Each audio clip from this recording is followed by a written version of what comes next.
Muy buenos días, mis hermanos. Les invito a abrir sus Biblias conmigo en el libro de Sofonías.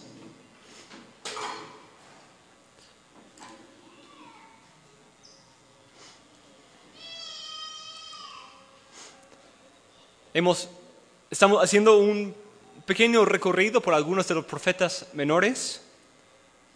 Hemos visto el libro de Joel y acabamos de terminar el libro de Miqueas hace un par de semanas. Y el día de hoy vamos a empezar una nueva serie sobre el libro de Sofonías. Sofonías 1 a 6. Palabra del Señor que vino a Sofonías, hijo de Cusi, hijo de Gedalías, hijo de Amarías, hijo de Ezequías, en los días de Josías, hijo de Amón, rey de Judá. Eliminaré por completo todo de la faz de la tierra, declara el Señor. Eliminaré hombres y animales. Eliminaré las aves del cielo, los peces del mar, y haré tropezar a los impíos. Extirparé al hombre de la faz de la tierra, declara el Señor. Extenderé mi mano contra Judá y contra todos los habitantes de Jerusalén. Cortaré de este lugar el remanente de Baal y los nombres de los ministros idólatras, junto con sus sacerdotes, a los que se postren en las terrazas ante el ejército del cielo, a los que se postren y juren por el Señor y juren también por Milcom, a los que han dejado de seguir al Señor y a los que no han buscado al Señor ni le han consultado. Oremos, mis hermanos. Oh Señor, gracias por tu palabra. Gracias por ese texto y ese libro de Sofonías que nos exhorta a huir el pecado, a buscarte con todo el corazón y nos da gran esperanza en medio del juicio que se ha declarado. Como tu palabra dice, es destinado para el hombre una vez morir y después el juicio. Y aquí vemos una descripción de ese día de juicio. Usa ese texto, Señor, para despertarnos a la gravedad del pecado, hacernos temer tu nombre, hacernos buscarte con todo el corazón y adorarte a ti solamente, como el único Dios vivo y verdadero. Oramos todo eso en el nombre de Cristo nuestro Señor. Amén y amén. La palabra del Señor nos enseña que hay un día de juicio. Un día del juicio en el cual todos, cada uno de nosotros aquí, cada uno de nuestros vecinos, nuestros niños, nuestros abuelitos, cada persona en este mundo se comparecerá delante del trono de Cristo y tendrá que rendir cuentas por las obras hechas en su vida, sean buenas o sean malas. Y hay un día de juicio que resultará para muchos un día de gran condenación y pena.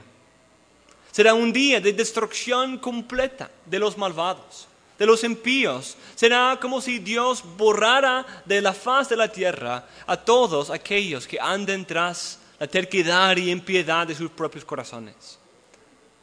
Ese día se describe como un nuevo diluvio, cuando Dios envió las aguas sobre la tierra para deshacerse de la creación, para lavarse las manos casi de toda la humanidad, que había llenado con tanta maldad, tanta violencia la tierra que Dios había creado tan bien y tan hermosa. Y de manera parecida, el texto nuestro hoy presenta un futuro diluvio, un tipo de juicio venidero, un juicio completo y que nos hace pensar y hacer esta pregunta: ¿cómo podemos escaparnos? ¿Cómo escaparemos nosotros? Si ese día de juicio es tan terrible como hubo en el tiempo del diluvio, ¿cómo podremos escapar? ¿Cómo será posible que yo no caiga en medio de esas aguas del diluvio? Que yo no sea condenado con los impíos en ese gran día. Que yo no sea consumido como la hojarasca por el fuego del celo justo del Señor. ¿Cómo escaparemos nosotros?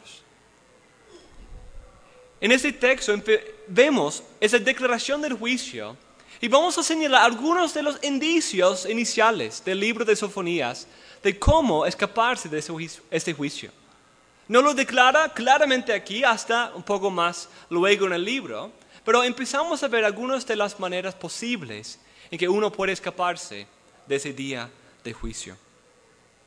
Vamos a ver este sermón en 3 puntos. En primer lugar, una breve introducción al libro de Sofonías en el versículo 1.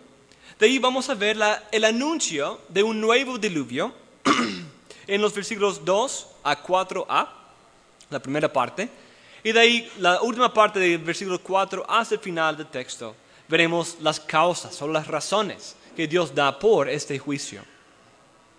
Entonces, en primer lugar, dice, palabra del Señor, que vino a Sofonías, hijo de Cusi, hijo de Gedalías, hijo de Amarías, hijo de Ezequías, en los días de Josías, hijo de Amón, rey de Judá. Cuando consideramos las introducciones de una obra profética, muchas veces sirve para ponernos en el contexto histórico. Muchas de las superscripciones o esos inicios de las cartas o de los libros proféticos ponen el contexto del libro en alguna parte del libro de Reyes anterior. Entonces, en este texto volvemos al 2 Reyes 21 y 22, la historia de Josías. Pero lo primero que notamos de esta introducción en particular es ¿de quién es esta palabra? ¿De parte de quién viene este libro? De parte de Jehová, de parte del Señor. Lo primero que Sofonías quiere que nosotros entendamos acerca de su libro es que él está hablando de parte de Dios. Que esas no son meramente sus palabras, sino son la palabra del Señor. Y de hecho eso es algo importante, porque como vimos en el libro de Joel al principio, así empieza de igual manera, la palabra del Señor. Porque no conocemos mucho acerca de Joel, pero sí conocemos a Dios. Y de igual manera, Sofonías está señalándonos que lo más importante de su carta es acercarnos a sus profecías como de Dios mismo. Las amenazas del libro tienen el peso divino detrás, la autoridad divina, la ira divina. Y sus promesas de salvación, de igual manera, tienen su propia fidelidad, su propia grandeza detrás de sus palabras. Entonces, eso nos llena con temor, por un lado, un deseo de obedecer, por otro lado, y una confianza, aún en medio de dificultad, de que Dios siempre cumple sus promesas.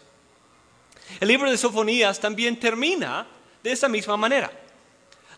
La primera palabra del libro es palabra de Jehová. Son 2 palabras. Y las últimas palabras del libro son declaración de Jehová, o así declara Jehová. Entonces, las últimas palabras y las primeras palabras pone el marco alrededor de todo el libro de Sofonías como de parte de Dios. Y además, a lo largo de todo el libro, dice muchas veces declaración de Jehová. Declaración de Jehová, declaración de Jehová, unas 5 veces o más. Lo segundo que notamos de esta introducción, que nos llama la atención, es que ¿quién es Sofonías? Casi todos los profetas nos mencionan su padre, él y de ahí el nombre de su padre. Algunos ni nos dicen eso, como Habacuc, por ejemplo, no conocemos mucho. A Abdías, no sabemos. Hay algunos profetas en que no se menciona muchos detalles acerca de dónde estaba, cuándo estaba, quién era su padre. Hay algunos que dicen su abuelo, el padre y el abuelo, pero ninguno, fuera de Sofonías, nos da 4 generaciones. Noten eso. Dice hijo de Cusi, hijo de Gedalías, hijo de Amarías, hijo de Ezequías. Entonces, algunos no dicen nada. Algunos dicen su padre, pocos dicen su padre y su abuelo, pero solo uno nos dice 4 generaciones. Entonces, debido a esto, es algo que nos llama la atención. Está fuera del patrón normal, ¿cierto? ¿Por qué citar tantas generaciones? Pues varios comentaristas han pensado y han dicho que es probable que el último nombre aquí, Ezequías, es importante. ¿Conocemos un Ezequías de la Biblia? El rey Ezequías. El rey Ezequías, que era el rey de Judá hace unas 3 generaciones, antes del tiempo de Sofonías. Entonces, algunos comentaristas piensan que esta genealogía más larga de Sofonías lo conecta con el rey Ezequías. Como si fuera sería el bisnieto de el rey Ezequías. Entonces, debido a eso, quizás era parte de la corte royal. Quizás tenía un oficio del cual el Señor lo llamó para servir como profeta. Ezequías también siendo un rey justo, en contraste con sus sucesores, Manasés y Amón, que eran 2 reyes tan malvados que incluso la Biblia conecta la cautividad babilónica con ellos. Fue por Manasés, en último lugar, que Dios iba a enviar a Babilonia ya sin remedio. Ya no había manera de escaparse cuando Manasés reinaba, porque él fue tan malvado, tan entregado a la maldad y la idolatría, que toda la nación iba a ser destruida. Y Amón seguía en sus pisadas. Pero el libro nos dice que Sofonías habla en el medio del tiempo de Josías. Josías viene después de Manasés y Amón. Y él empezó, ¿a qué edad? ¿Alguien quizás sabe? 8 años. Un joven, un niño realmente. La edad de mi niña Laila. Imagínate. Un niño en el trono. Pero fue muy diferente a los predecesores, los que estaban antes de él. Los 2 antes de él fueron algunos de los fueron los más malvados de toda Judá, y Josías fue uno de los mejores de todo Judá. De hecho, es por él que la cautividad babilónica no vino en todo su furor en sus días. Dios le permitió a él tener un reino largo de más de 30 años. Incluso a sus hijos reinaron.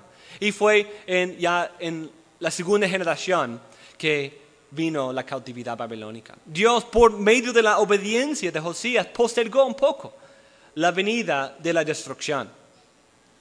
Algo muy importante en la historia de Josías es que cuando él empezó, parece que empezó bien, pero parece que no tenía tanta instrucción en las cosas del Señor, porque no había leído el libro de la ley, el Pentateuco, especialmente el libro de Deuteronomio. Porque en el año 622 a.C., él quiso hacer algunas reparaciones del templo y hacer algunas remodelaciones y algunos cambios.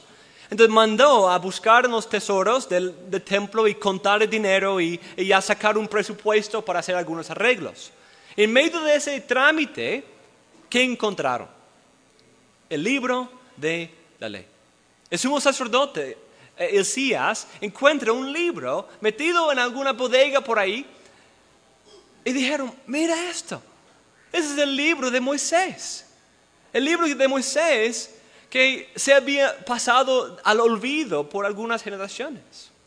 Y lo leen delante del rey y ¿qué hace? Se rasga las vestiduras, se arrepiente delante del Señor, confiesa los pecados suyos y los de toda la nación.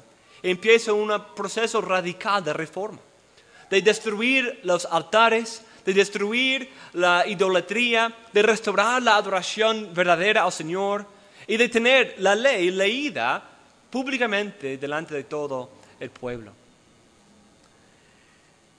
Entonces, tenemos un poco el contexto de de Sofonías. Sofonías probablemente está justo antes de esa reforma, o quizás en los primeros años de la reforma, y quizás incluso acompañando al rey en este llamado al arrepentimiento del pueblo, y el anuncio de destrucción sobre los baalistas y los otros idólatras que habían profanado la adoración del Señor. El libro de Sofonías se trata, en primer lugar, de juicio. Empieza con juicio y habla del juicio sobre Jerusalén y Judá. Ya Israel ya ha pasado a Siria, ya no es una nación, pero Judá sigue y anuncia la venida de un juicio. Y Dios dice en capítulo 2, 1 a 3, que no ha venido todavía y todavía hay lugar para arrepentirse. Pueden volver al Señor antes de que venga ese gran día. Y para demostrarles la certeza del juicio, Dios de ahí da oráculos en contra de varias naciones enemigas, de Amón, de Moab, de Etiopía, de Asiria, de los filisteos, y condena a esas otras naciones, mostrando que esas naciones van a ser destruidas y ellos con esas naciones si no se arrepienten.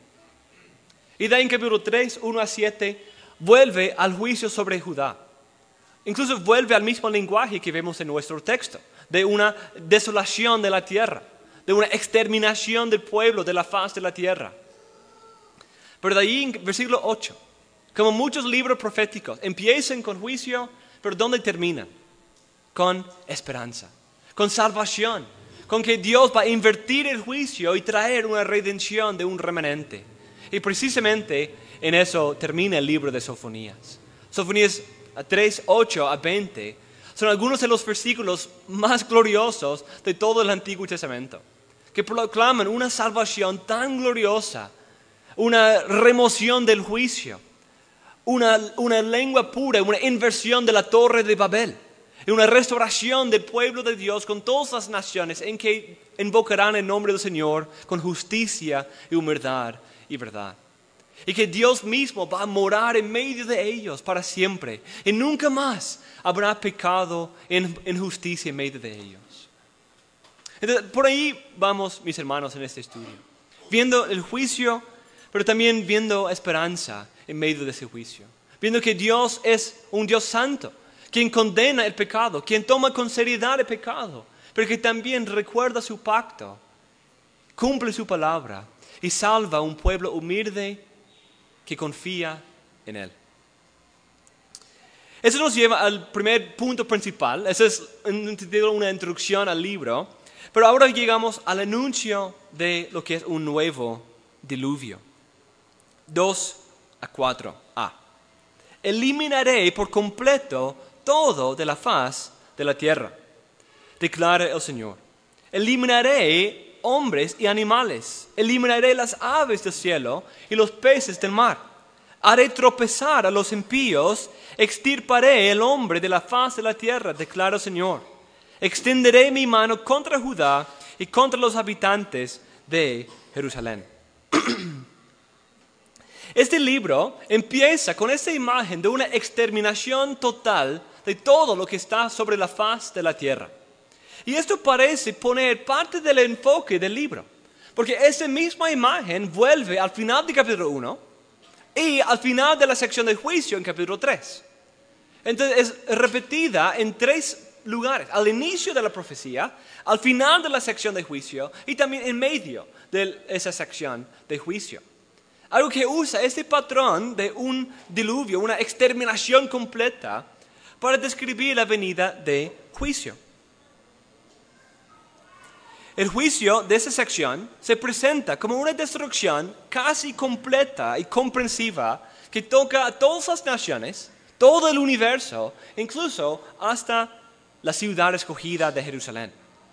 Y lo presenta en términos de la descreación, una obra de descreación, tomar la creación y volverlo a su estado anterior, destruir la creación.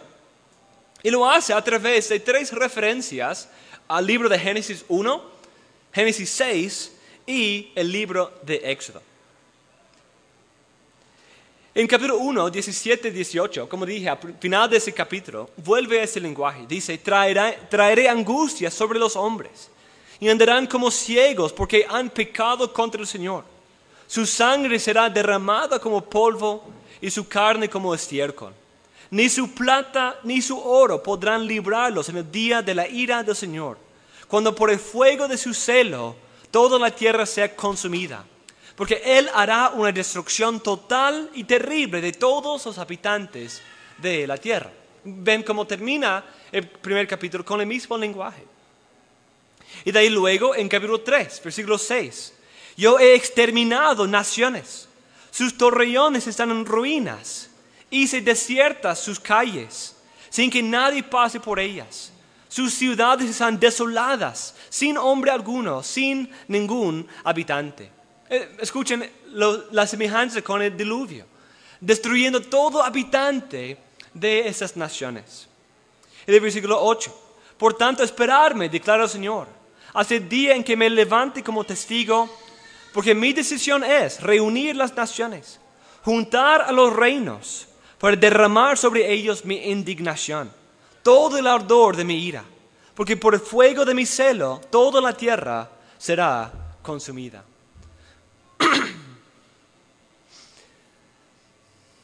Pero, al mismo tiempo, tenemos un juicio tan destructivo que destruye con fuego a toda la tierra y todos sus habitantes de la tierra,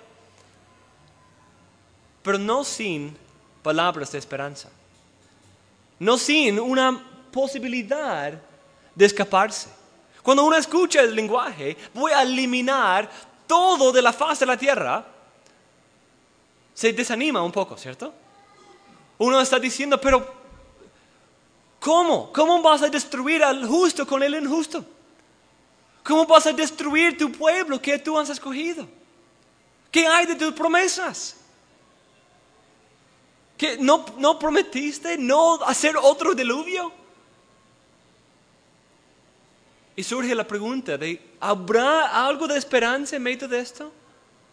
Y el libro proclama que sí. En capítulo 2, 1 a 3, proclama esperanza en términos de un llamado al arrepentimiento. Que si el pueblo se arrepiente, puede evitar el juicio. Puede escaparse antes de que venga, si simplemente se arrepiente de sus pecados. Y al final habla de la necesidad de buscar al Señor con fe y humildad. Si uno confía en el Señor y es humilde, puede escaparse de este día de juicio. Esa sección de juicio, en versículos 2 a 3, empieza proclamando una exterminación completa de todos los habitantes de la tierra. Incluso la tierra misma quedará destruida. Dice, juntando, eliminaré por completo todo de la faz de la tierra. Yo agregué aquí la palabra juntando, porque sí está en el texto hebreo, pero se parece mucho a la palabra eliminaré, que a veces no se queda traducido, o se traduce como un intensificador en la palabra por completo. Pero evoca una imagen, juntando, eliminaré. Ven las dos imágenes que está evocando. Junta y derrama su juicio sobre ellos. Y creo que eso es importante porque muchos profetas usan esa misma imagen. ¿Se acuerdan del libro de Joel? En Joel capítulo 3, el valle de Josafat, en que Dios habla y llama a todas las naciones a venir y reunirse en el valle de Josafat para pelear contra Dios. Y allí en medio de esa batalla en la cual Dios va a luchar contra todas las naciones a la vez, va a dejar destruidas todas, a todas. Entonces reúne y las destruye. ¿O se acuerdan del libro de Miqueas? Miqueas 4. Dice que las naciones van en contra de Israel, suben en contra y se juntan para ir en contra del pueblo de Dios. Y dice, pero ellos no saben mis pensamientos. Y que yo los estoy juntando para destruirlos. Los está juntando como el trigo en la era, para poder ser cosechado. Entonces, esa imagen se usa en Joel 3, Miqueas 4, 11 a 13, y luego en Zacarías 12 y 14, usa la misma imagen. Incluso en Sofonías mismo, en capítulo 3, versículo 8, habla de que la intención de Dios, mi decisión es reunir a las naciones, juntar a los reinos, para derramar sobre ellos mi indignación, todo el ardor de mi ira, porque por el fuego de mi celo toda la tierra será consumida. Entonces empieza el libro con esa imagen y termina el juicio con esta misma imagen. Dios junta a las naciones para poder derramar a una sola vez todo el ardor de su ira sobre ellos. Esta presentación de una destrucción de todo sobre la faz de la tierra es, como dije, una descreación. Mi computadora me dice que no es una palabra, entonces quizás toca explicarlo un poco. Tenemos el acto de creación, ¿cierto? Dios creó en 6 días y reposó el 7º día. Pero en varios lugares a lo largo de la Biblia vemos imágenes de una descreación, tomando ese patrón de creación, pero revirtiéndolo a lo que era, antes de que Dios dio forma y orden a la creación. Por ejemplo, la ceguedad se usa en una imagen así, porque empezó el mundo ¿con qué? Oscuridad. Y Dios dijo que haya la luz, y la luz hubo. Pero cuando la luz vuelve tinieblas, es una imagen de descreación. La muerte es una descreación, ¿cierto? ¿Qué sucede con nuestros cuerpos cuando morimos? ¿Vuelven a qué? Al polvo. ¿El polvo qué? ¿Cuál? ¿De dónde fuimos sacados? El hombre empezó como polvo, pero Dios le dio forma y vida. Pero por pecado y la introducción de la maldición, vuelve a ese estado anterior. ¿Qué cubría la faz de la tierra al principio? Aguas, ¿cierto? En Génesis 1, 2. Y los primeros días hay agua sobre toda la faz de la tierra. Pero de ahí Dios divide en los dos, en el firmamento y las aguas sobre la tierra.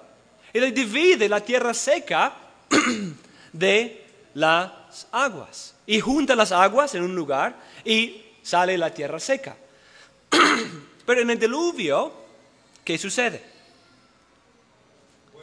La tierra seca es cubierta de nuevo de aguas. Y las aguas cubren toda la faz de la tierra otra vez. Como era antes de la creación. Antes del cubrimiento de la creación. Antes de que Dios terminó los 6 días. Entonces vemos a Sofonías usando esa misma imagen. Parece citar Génesis 6, 7. Cuando el Señor dijo: borraré de la faz de la tierra al hombre que he criado, desde el hombre hasta el ganado, los reptiles y las aves del cielo, porque me pesa haberlos hecho. Y cuando Sofonías expone qué es todo sobre la faz de la tierra, explica y dice: hombres y animales, aves y peces del mar.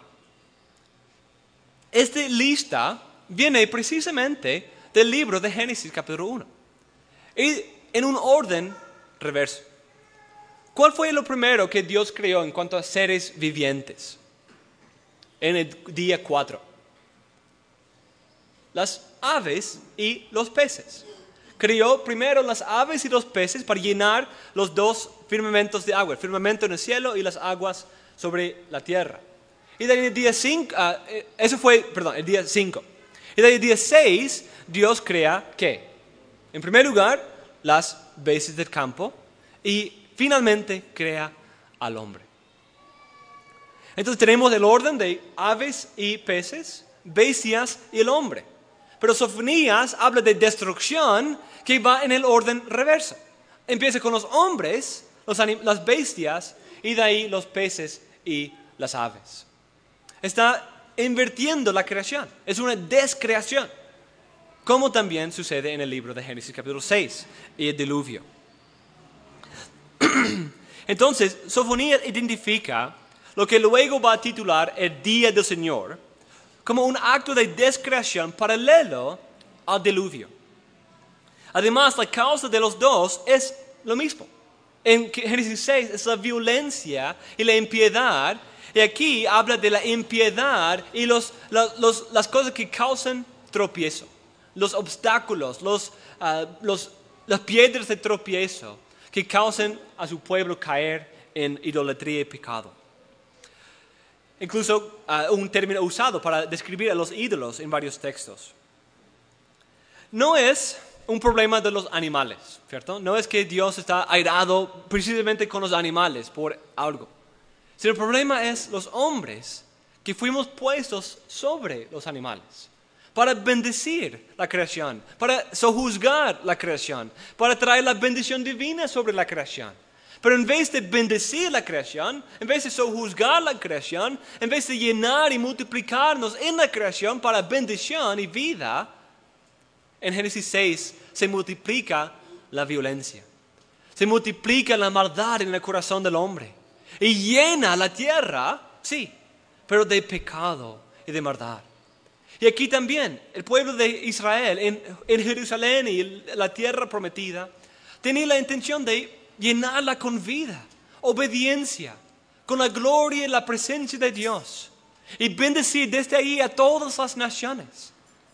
Pero en vez de llenar esa tierra con bendición y vida, la llenaron con idolatría. Como describe varios textos, que pusieron altares en cada colina verde. En cualquier lugar que pudieran encontrar, pusieron ahí un altar a un ídolo. Cometían idolatría y maldad y abusaban de las personas tomando sobornos. En cualquier lugar, en cualquier calle, en cualquier mercado, en cualquier casa, en cualquier terraza, había pecado. Se había multiplicado y había llenado la tierra toda la maldad del hombre.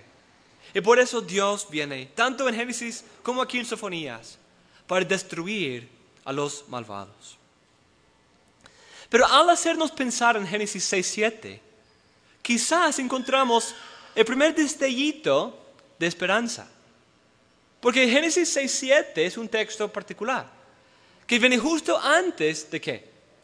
Lo mismo sucede en Génesis 6 que sucede en todo el libro de Sofonías. Génesis 6:7 habla de la violencia que llena, una destrucción completa, que Dios va a borrar todo de la faz de la tierra, absolutamente todo. Pero de ahí versículo 8 de Génesis dice, ¿pero qué? Pero Noé halló gracia ante los ojos del Señor. Se anuncia, yo voy a destruir todo. Todos han pecado, todos han llenado el mundo con pecado y voy a destruir a todos. Pero Dios, quien es rico en misericordia, preservó un remanente. Escogió una familia por la cual preservar la humanidad, preservar sus pactos y sus promesas, preservar su plan, preservar la humanidad, preservar la creación y la bendición, incluso la oferta de vida eterna. Pero Noé halló gracia. Entonces, hablando de Sofonías y pensando de un nuevo diluvio, nos hace pensar, al llevarnos a Génesis 6, ¿habrá un nuevo Noé? ¿Habrá alguien como Noé que puede construir un arca? ¿Que puede salvar un remanente de esta destrucción tan completa que el Señor está hablando? Fue igual de universal en Génesis 6, pero Dios preservó un remanente. Y aquí Sofonías habla de un juicio universal. Y nos hace pensar, seguro Dios va a preservar un remanente. Seguro va a salvar a algunos. Pero ¿quiénes? ¿Cómo? Y sí será. El libro luego va a describir ese pueblo como el pueblo justo, que le adora al Señor, que es humilde y confía en Él y se arrepiente de sus pecados. Al principio, el juicio es universal. Pero algunos en los días de Sofonías, como sucedió en el tiempo de Miqueas y de Jeremías, decían, paz, paz, tenemos el templo, no se preocupen, seguimos ofreciendo sacrificios a Jehová todos los días en el templo. No se preocupen, Dios nunca dejaría que su pueblo sea destruido. Se jactaban de esas cosas externas. Tenían el templo ahí, tenían el libro de la ley ahí, aunque no lo leían. Tenían esas señales externas de ser el pueblo de Dios y se jactaban y confiaban en esas cosas. Pero Sofonías ataca a la raíz misma de esa autoconfianza en versículo 4 y dice, extenderé mi mano contra Judá y contra todos los habitantes de Jerusalén. Uno puede decir al principio, sí, Dios va a destruir toda la tierra, pero está hablando de los paganos, ¿cierto? De los gentiles. Dios va a destruirles a ellos, pero nosotros vamos a ser preservados. porque nosotros somos su pueblo, tenemos el templo. Pero aplica ese mismo lenguaje de destrucción a Jerusalén y a Judá. Ni este pueblo remanente, ni el pueblo escogido, ni el linaje físico de Abraham será exento de este juicio si no se arrepienten, si no creen. Y aquí deja claro que esa destrucción por la idolatría que viene sobre las naciones, también viene sobre ellos, porque se han hecho parecidos a ellos. Han seguido las prácticas idólatras de las naciones que iban a expulsar y tomar posesión de su tierra. E incluso en 1:11, Sofonías habla de Israel, de Judá, y les llama Canaán. Les llama por el nombre Canaán, como si ellos fueran la nación perversa que tenía que ser expulsada de la tierra, como una conquista anterior. Ese texto evoca otra imagen interesante. ¿Escucharon el lenguaje? Extenderé mi mano contra Judá y contra Jerusalén. Esa imagen de extender la mano del Señor para juicio en contra de alguien es una imagen muy importante en la historia del pueblo de Israel. Porque una de las primeras veces que Dios hizo esto fue ¿en qué contexto? En el Éxodo. En el Éxodo, cuando Dios extendió su mano, ¿para qué? Para destruir a Egipto, a los enemigos del pueblo de Israel. Dice en Éxodo 7:5, y sabrán los egipcios que yo soy el Señor, cuando yo extienda mi mano contra Egipto y saque de en medio de ellos a los hijos de Israel. Y luego al cruce del Mar Rojo, que también es un tipo de nueva creación y descreación, las aguas cubriendo los enemigos. El pueblo de Israel usa esta misma imagen para describir cómo Dios destruyó al ejército egipcio. Extendiste tu mano diestra y los tragó la tierra. Dios extendió su mano contra los egipcios y los destruyó. Pero noten lo llamativo del texto de Sofonías. Esa imagen, la última vez que ellos vieron, la mano del Señor extendida, fue en contra de sus enemigos. Fue en contra de Egipto mismo. Pero ahora Dios extiende su mano contra ellos. Contra ese pueblo que Él había escogido. Porque ellos se habían pervertido con los dioses falsos. Como en Joel, quien usa la plaga de las langostas, que tiene ese paralelismo con las plagas de Egipto, para describir el juicio sobre Jerusalén. Sofonías también nos sorprende por aplicar esas imágenes de destrucción al pueblo de Israel mismo. Pero como en la referencia al diluvio, nos hace pensar otra vez aquí. Cuando destruyó a los egipcios, salvó un remanente. Destruyó a los enemigos, a la nación enemiga, para salvar su pueblo pactual. ¿Habrá posibilidad de ese tipo de salvación en este juicio también?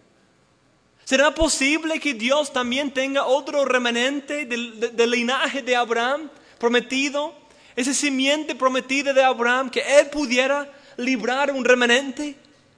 Que quizás habrá otro Moisés para llevar un remanente debajo de esta opresión de Jerusalén y Judá y salvarlos en el día del juicio. ¿Será posible escaparse de este juicio como Israel se escapó de Egipto o como Noé se escapó del diluvio? ¿Habrá cómo escaparse? Y de ahí nos lleva a la última parte, en que vemos las varias causas de esa destrucción de la humanidad y de la tierra misma. Y parte se conecta en que la tierra ha sido profanada. La tierra ha sido profanada porque la tierra, en vez de ser aquello que proclama la gloria de Dios, como vimos la semana pasada en Salmo 19, vemos la creación convertida en objeto de adoración, en ídolo. cortaré de este lugar el remanente de Baal y los nombres de los ministros idólatras, junto con sus sacerdotes, a los que se postren en las terrazas ante el ejército del cielo, a los que se postren y juren por el Señor y juren también por Milcom, a los que han dejado de seguir al Señor y a los que no han buscado al Señor ni le han consultado. Ese texto empieza con la proclamación del juicio, pero proceden a listar las acusaciones principales por las cuales Dios va a traer ese juicio. Interesantemente, la imagen de una descreación viene porque el pueblo de Israel había convertido la creación en su Dios. Habían servido a la criatura y no al Creador. Habían cambiado la gloria del Dios incorruptible por algo corruptible de bestias, de aves, de reptiles, como dice Romanos capítulo 1. De hecho, vemos en la historia de Israel, en el desierto mismo, incluso en el establecimiento mismo de su pacto, justo después de recibir la bendición del pacto de Dios y escuchar la voz de Dios en el monte Sinaí, ¿qué hacen? Hacen un becerro de oro. Un becerro de oro. Adoran a una vaca. El mismo Dios que los había controlado el mar para sacar a su pueblo. Había demostrado su control sobre todos los elementos por cambiar el Nilo, enviar las moscas, las langostas, enviar incluso su control sobre el sol, oscureciendo el sol en la plaga número 9. Incluso su control sobre la vida y la muerte. Dios se demuestra como el controlador sobre todas las cosas. Las bestias, la vida, la sanidad, la luz y la oscuridad. Dios es la fuente de todas las cosas. Y adoran una vaca. Adoran una criatura. Incluso la obra de la fundación de sus propias manos. Y luego, aquí, vemos a Israel adorando al ejército del cielo. Adorando las estrellas, el sol y la luna. Como vimos en Salmo 19 también. El texto lista 4 categorías de esta idolatría. Y cuando hablamos de idolatría en el Antiguo Testamento, es muy fácil para nosotros el día de hoy desconectarnos. Porque decimos, pues, obviamente yo no soy idólatra. ¿Cierto? No tengo un ídolo en la casa, no tengo un becerro de oro delante del cual me doblo todos los días. No, cuando pensamos en esos términos tan específicos, es obvio que no soy idólatra. No tengo ninguna imagen fundida de oro, de plata, de madera. No tengo algún tronco delante del cual me doblo. Pero es importante considerar que no es tan sencillo aquí en este libro. No es siempre algo que se manifiesta en una imagen fundida o grabada. Incluso en este mismo texto, no es solo eso. En primer lugar, habla del culto de Baal, que sí era un ídolo, una imagen, en un sentido de la idolatría propia. Incluso la idolatría más rebelde, más enemiga a Dios en toda la historia de Israel. Siempre en el libro de Reyes vemos esa pelea entre los profetas de Baal, los ministros de Baal, como en Elías, quien mató a los profetas de Baal, y el verdadero Señor, Jehová. A ese contraste, esa pelea. Baal era el dios de la fertilidad. Era un dios que controlaba las lluvias, controlaba los rayos, controlaba las lluvias, porque las lluvias traen la fertilidad, ¿cierto? Traen los cultivos. Cuando llueve, los cultivos pueden producir fruta. Entonces era el dios de las tormentas y de la fertilidad, porque las dos cosas van conectadas. Y por eso en la historia de Elías demuestra el poder genuino de Dios, que Él es el único Dios verdadero, por hacer ¿qué señal? Por no enviar lluvia por 3 años. Qué golpe tan fuerte a la idolatría de este Baal, quien es el Dios de lluvia. Que Dios retiene la lluvia por todo ese tiempo y solo envía lluvia cuando su profeta le pide a Dios. Entonces aquí vemos a Baal, que seguía en toda la historia, aún después de Elías, seguía un remanente que adoraba a Baal, que tenían altares a Baal en muchas partes, y Baal era el dios de los cananeos, uno de los muchos dioses que habían adoptado de las naciones que deberían haber destruido. En vez de destruirlos como Dios les mandó, adoptaron sus prácticas, se conformaron a la imagen de las naciones paganas de los cananeos y adoptaron su sacrificio infantil, su prostitución ceremonial, religiosa y sus muchas otras prácticas abominables. En segundo lugar, habla de aquellos que van a la terraza de sus casas por adorar al sol, la luna y las estrellas. Uno puede pensar de los cananeos y los paganos que hacían esto. Incluso el libro de Deuteronomio rechaza esto, como vimos hace poco en Salmo 19. Pero es algo muy interesante. Usan las terrazas de sus casas. Suben a la terraza porque allí durante la noche pueden ver sin estorbo, sin árboles, sin las otras casas alrededor. Pueden mirar arriba y ver las estrellas, el sol y la luna. Ahora, no estoy diciendo que eso esté mal. Incluso puede ser glorioso ir con su esposa, ir y ver las estrellas y dar gracias a Dios, quien puso esas cosas ahí. Asombrarse del poder y la sabiduría de Dios, quien ordenó todas esas cosas. Pero ellos subían ahí para doblegarse delante de las estrellas, el sol y la luna, como si fueran los dioses. Pero fueron los seres criados que Dios mismo puso ahí. Criaturas puestas por Dios para el beneficio de los hombres en el cuarto día. Dios creó esas cosas y están convirtiendo lo que Dios creó y poniéndolo en lugar de Dios. Y aquí encontramos algo muy importante, una aplicación para nosotros. Una historia personal que siempre me llena de mucha vergüenza es que una vez en mi juventud me gustaba ver las estrellas y buscar las constelaciones. Tenía aplicación en mi teléfono donde podía ir y ver las estrellas y lo que estaba por ahí. Y me interesaba tanto en ese tiempo que una vez hice una oración a Orión, la constelación. ¿Cómo van a ayudar en algo algunas estrellas en los cielos? ¿No escuchan? ¿No escucharon? ¿Esas estrellas no escucharon mi voz? ¿No enviaron ayuda desde los cielos?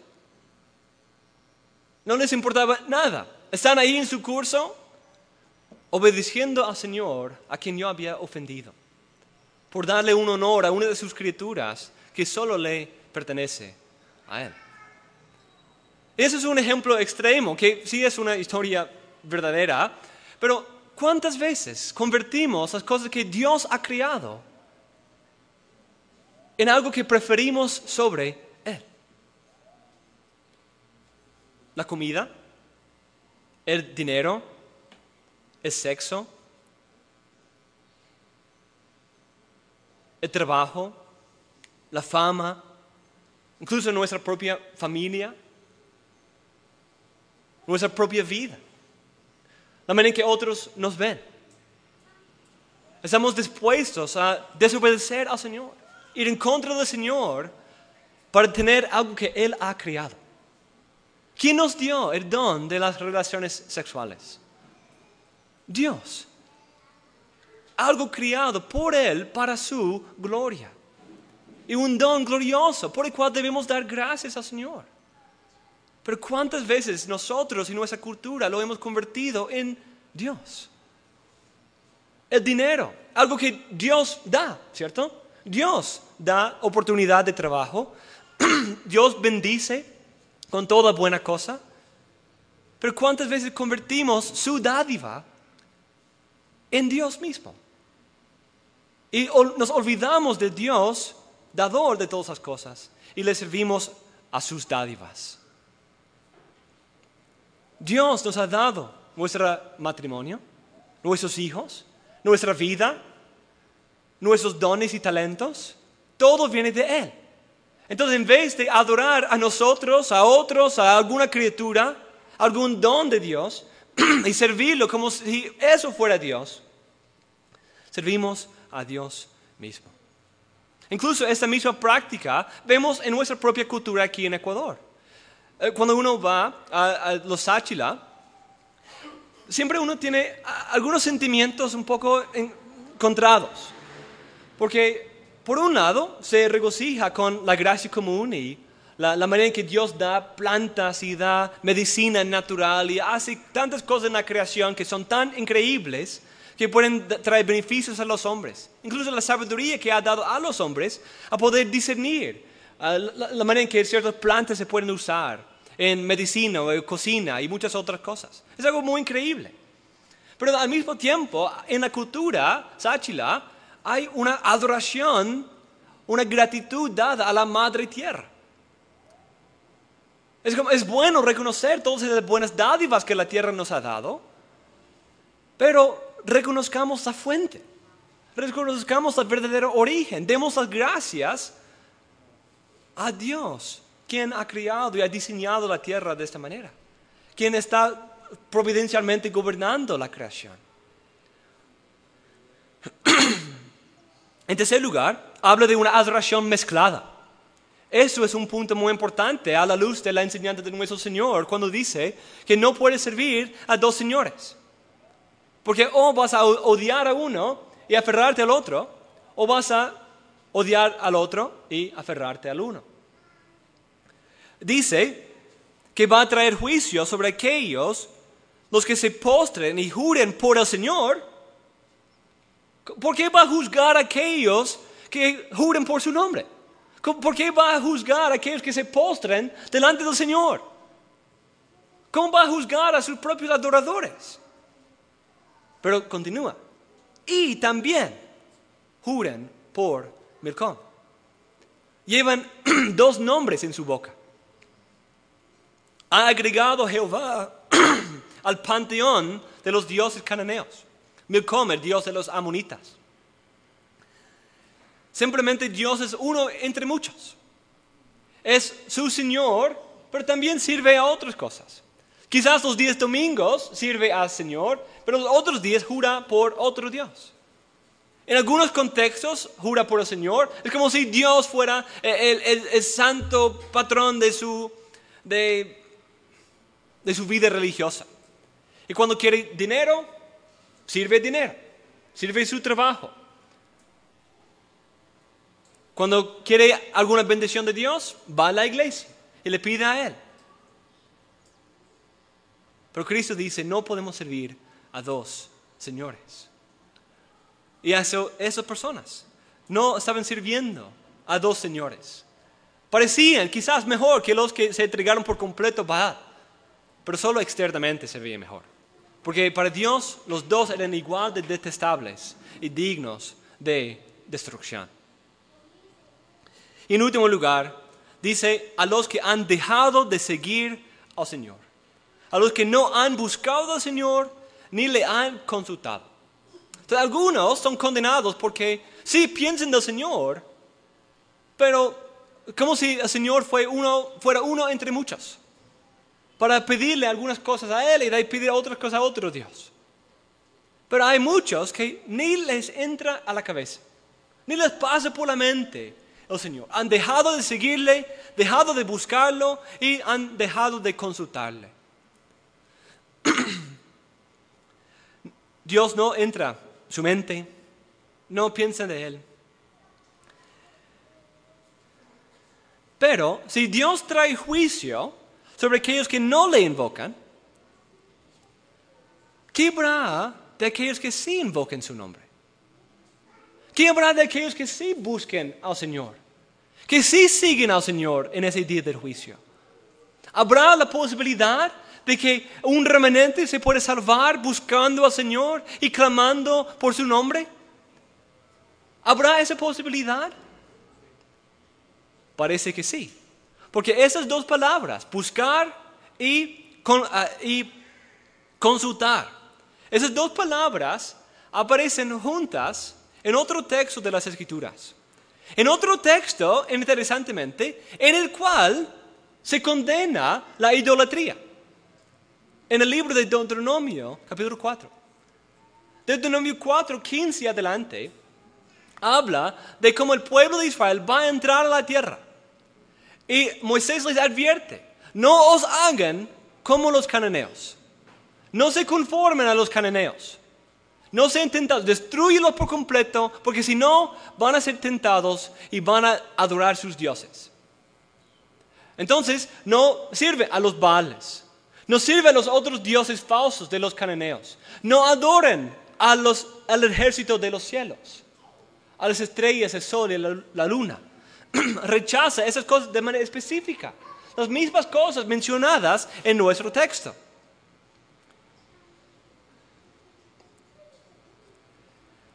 Y dice Moisés que cuando entren en la tierra van a hacer todo eso. No tiene mucha esperanza de que van a escuchar su advertencia. Y van a ser desolados. Van a ser exterminados de la faz de la tierra prometida. Dios los va a enviar en un destierro. Y la tierra va a quedarse sin habitante. Dice, cuando hayáis engendrado hijos y nietos, y hayáis permanecido largo tiempo en la tierra, y os corrompáis, y hagáis un ídolo en forma de cualquier cosa, y hagáis lo que es malo ante los ojos del Señor vuestro Dios para provocarle a ira. Pongo hoy por testigo contra vosotros el cielo y la tierra, que pronto seréis totalmente exterminados de la tierra, donde vais a pasar del Jordán para poseerla. No viviréis por mucho tiempo en ella, sino que seréis totalmente destruidos. Y el Señor os dispersará entre los pueblos y quedaréis pocos en número entre las naciones a donde el Señor os llevará. Allí serviréis a dioses hechos por manos del hombre, de madera y de piedra, que no ven, ni oyen, ni comen, ni huelen. Entonces aquí, en el mismo contexto de una condenación contra la idolatría, el anuncio de un destierro, un exilio, que es lo que Sofonías está también hablando, de allí da la esperanza. Dice que todo eso va a venir, van a ser tan destruidos, exterminados de la tierra, entregados a sus enemigos.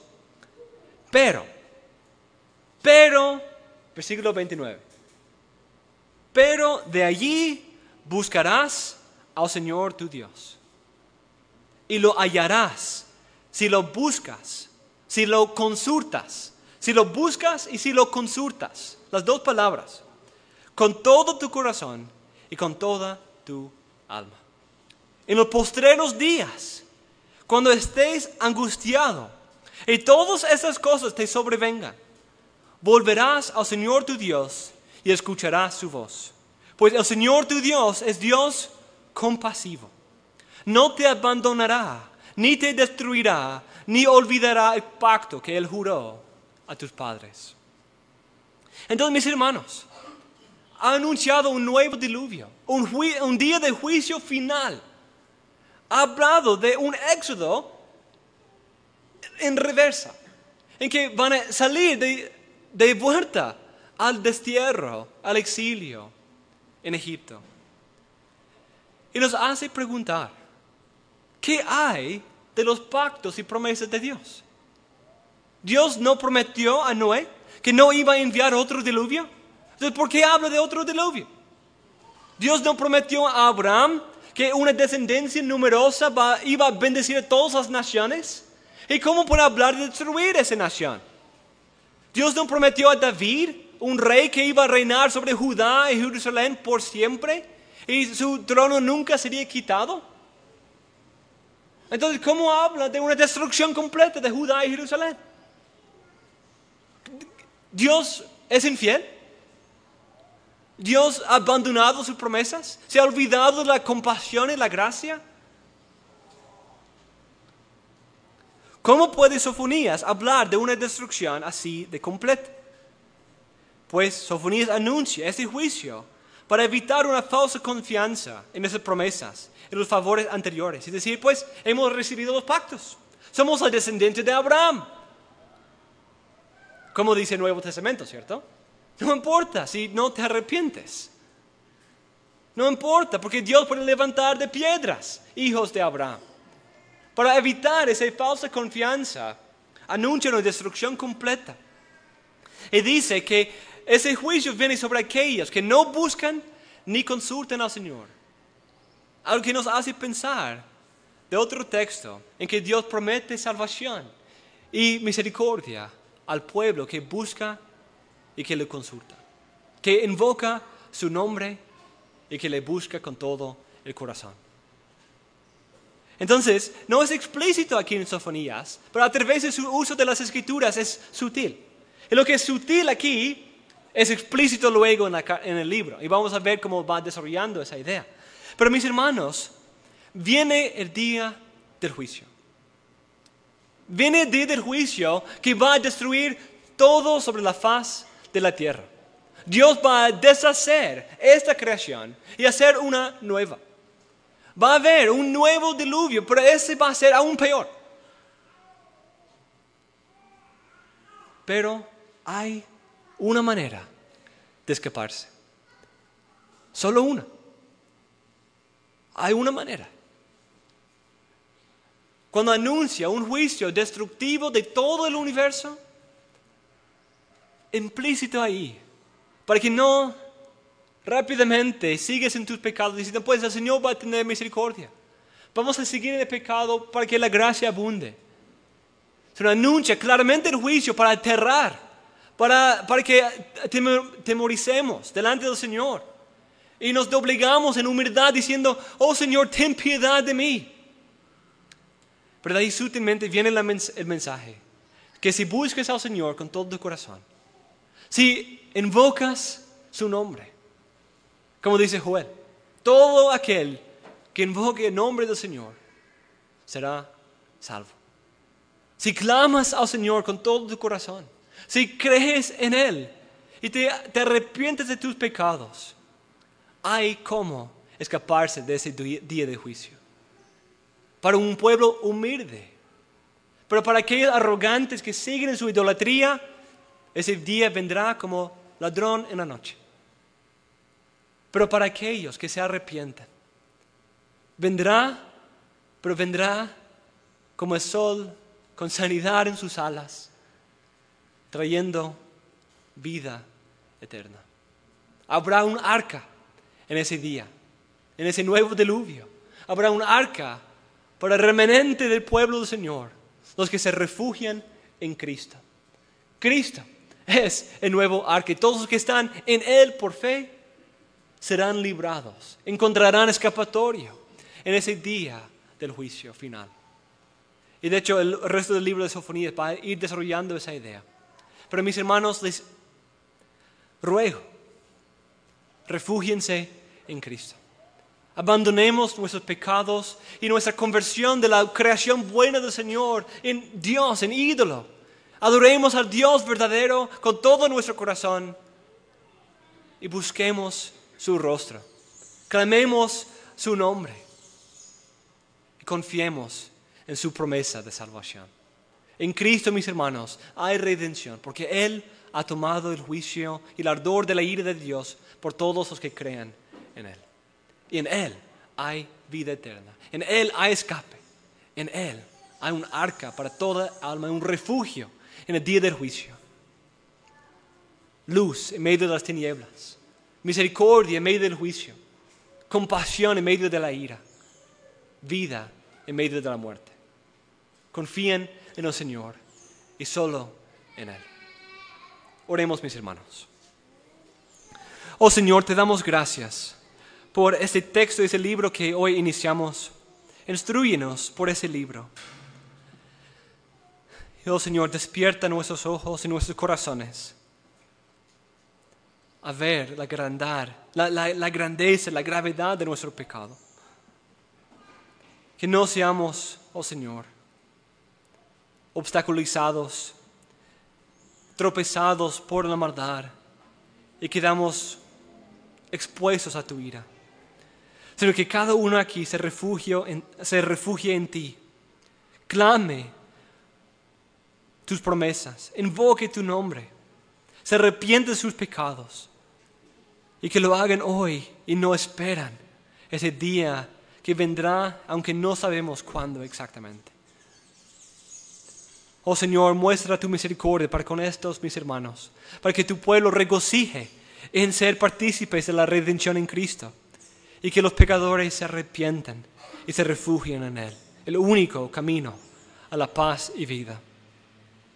Enséñanos por el profeta Sofonías, a través de toda tu palabra, conforme nuestras vidas a tu verdad y nuestros corazones también a tu palabra. Oramos todo eso en el nombre de Cristo Jesús. Amén y amén.